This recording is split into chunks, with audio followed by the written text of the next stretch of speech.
this is a pretty exciting day.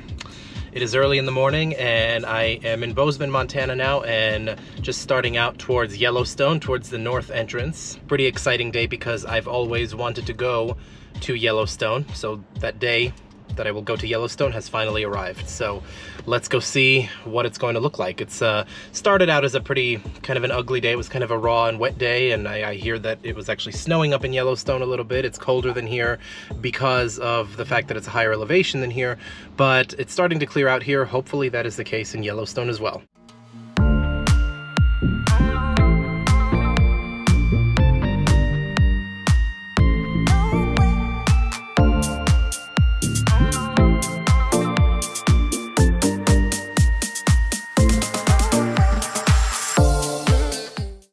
Little bit of construction, but you know, they make do so that people can still go in.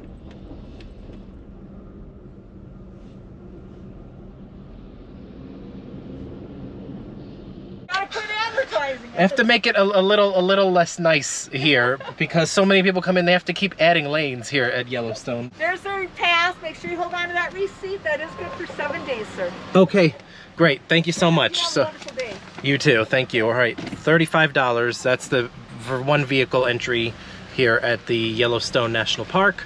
And here we are. Let's go in.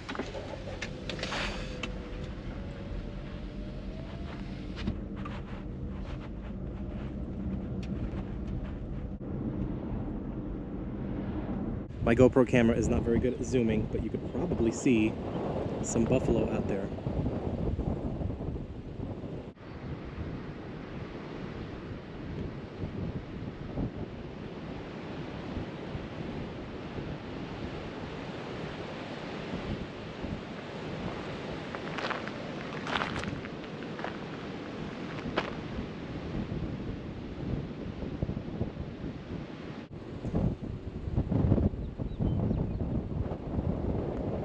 How cool is that? I've only been in Yellowstone for about 5 minutes and already I see a whole herd of buffalo out there.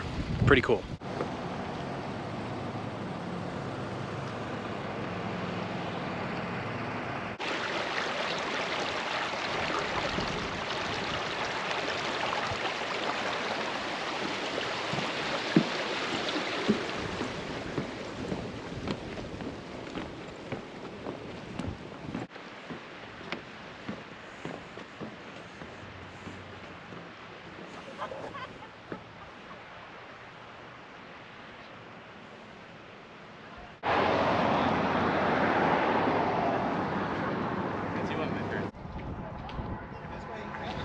Yeah, definitely have your wits about you when you're here. Don't step off the walking path. Don't be an idiot, because you actually can get scalded to death. I mean, there's a reason why there's steam coming off of it, even though it's kind of cold out.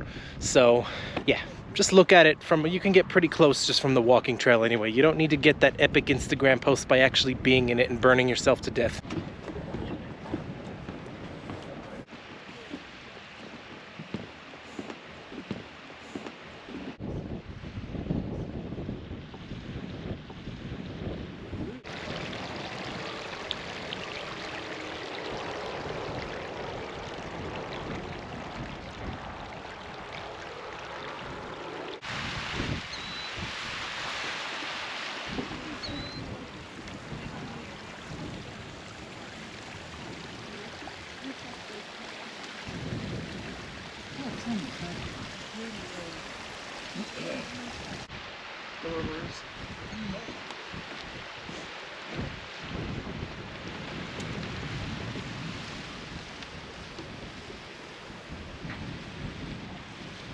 Pretty cool.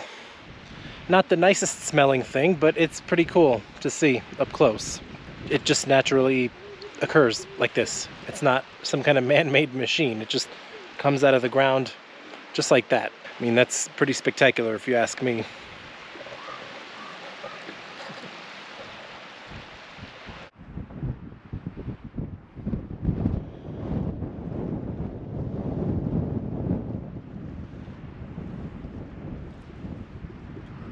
Mammoth Hot Springs, definitely worth the trek up here to the terrace here up in Mammoth Hot Springs to take a look at not just the hot springs themselves, but also the landscape around. And on the way up, as you saw, there were a lot of cool things to stop and see on the way up here. I mean, I've never seen up close a landscape quite like this one. I'm amazed that they even were able to build these walkways up here in order to come up and see it. So really nice of the National Park Service to do that.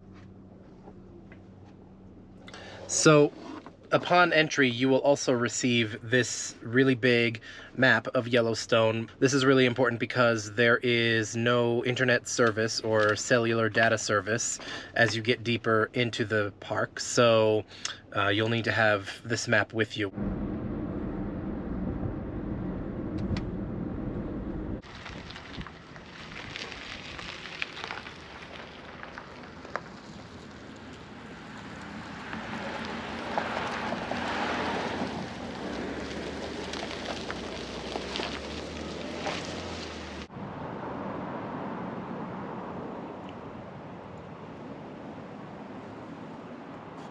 So this is Roaring Mountain. Considering that Yellowstone is on a supervolcano, something called Roaring Mountain on top of a supervolcano, if you think about it, it sounds like kind of a scary thing, but it's actually really quiet and it doesn't sound like it's roaring. As you're driving down the road in Yellowstone, sometimes you'll just come up to some random hot springs like this little one here called Clearwater Hot Springs. Good to stop by and just take a look up close. I mean, one of the things that's unique about Yellowstone, since it's basically we're basically on top of a big super volcano here, so a lot of hot springs and geysers scattered around here. It's not just Old Faithful. So here, Clearwater Hot Springs, which I did not even know specifically about this one, but driving along the road, just saw it and I was like, all right, well, why not stop by and check this one out too.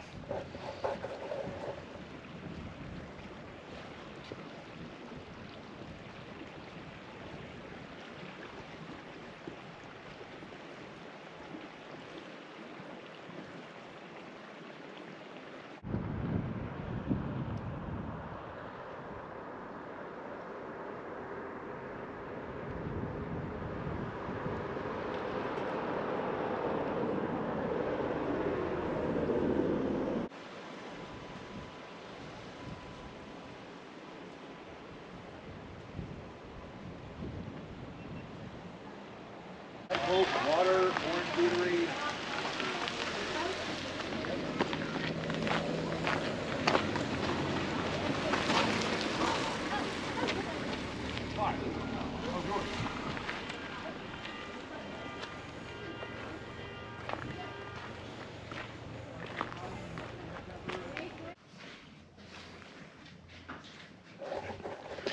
So the Norris Museum is closed, but you could still go and walk along the trail that goes out to the actual geyser. So let's go check that out.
So as you walk down here, you'll notice that it can get a little smelly. It smells pretty sulfury.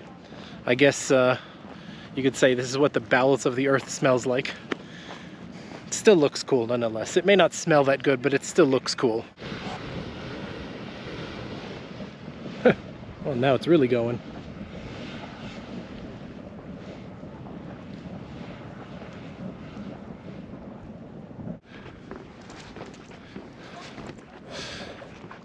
I mean, to me, it's actually pretty fascinating that you can even walk on this. I mean, I don't know how they built this walkway on here. I'd imagine that there was some pretty unique engineering that had to be involved with this, but it's pretty cool that they made this here, that you could walk on top of this, which apparently is the most acidic of the Yellowstone geysers, I guess even more than Old Faithful. So yeah, here we are, walking on top of a giant geyser. The constant geyser, I guess appropriately named.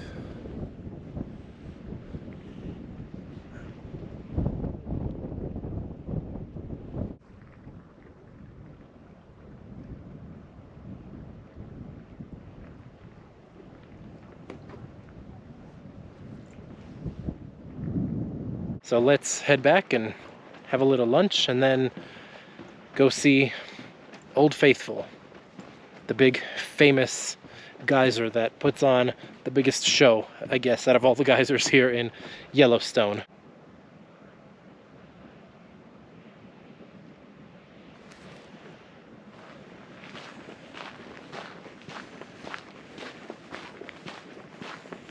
So since Yellowstone is a big wild national park, as you could imagine, there's not really many places to get something to eat, and because it'll take you all day to see as much as you can as you go through the park, I would recommend bringing lunch with you. I just stopped and got a little sandwich on my way in when I stopped to get gas. So, just a little, turkey and wheat sandwich, just to kind of hold you over until the end of the day when you're out of the park and at a place where there's restaurants and places to eat.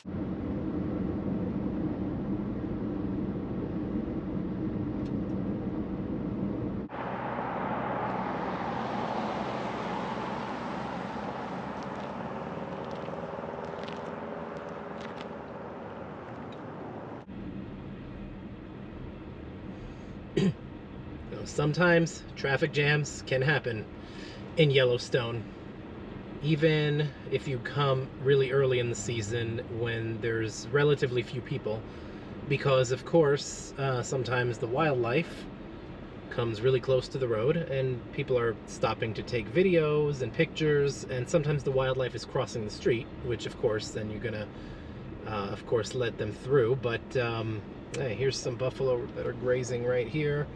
And yeah, you can see, of course, that will slow down traffic a little bit. But hey, it's still pretty cool to see a bunch of buffalo as you're waiting to go through the traffic jam. I think all this fresh air and elevation and just taking this all in has got me needing some coffee or something.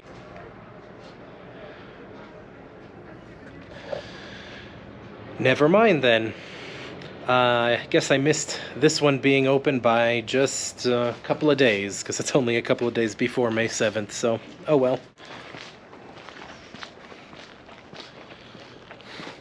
Alright, so this little gas station auto repair thing looks like it's open, so at least they might have a little bit of coffee and water and other drinks and refreshments there.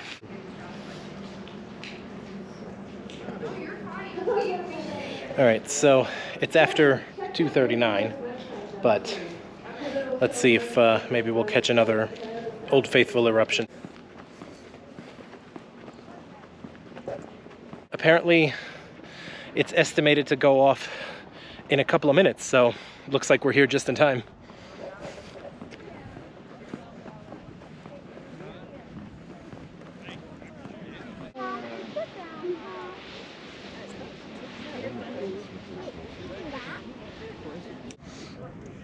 That was just the beginning, the bubbling up, right? Right, so it's 4:09, which is apparently the time it's supposed to go off. It started doing something and then it kind of stopped, and everybody's kind of wondering if that was it and really hoping that that's not it, because that's really disappointing. So let's just wait and see.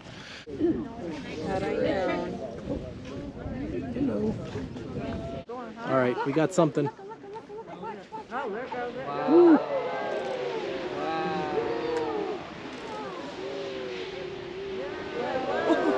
Here, Roman. Old Faithful's faithful after all. Come on, Dickie.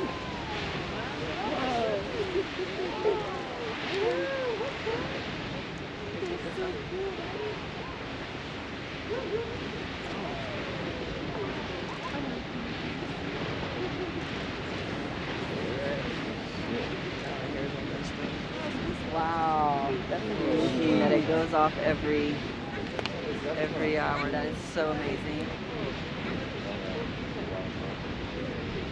That is so amazing.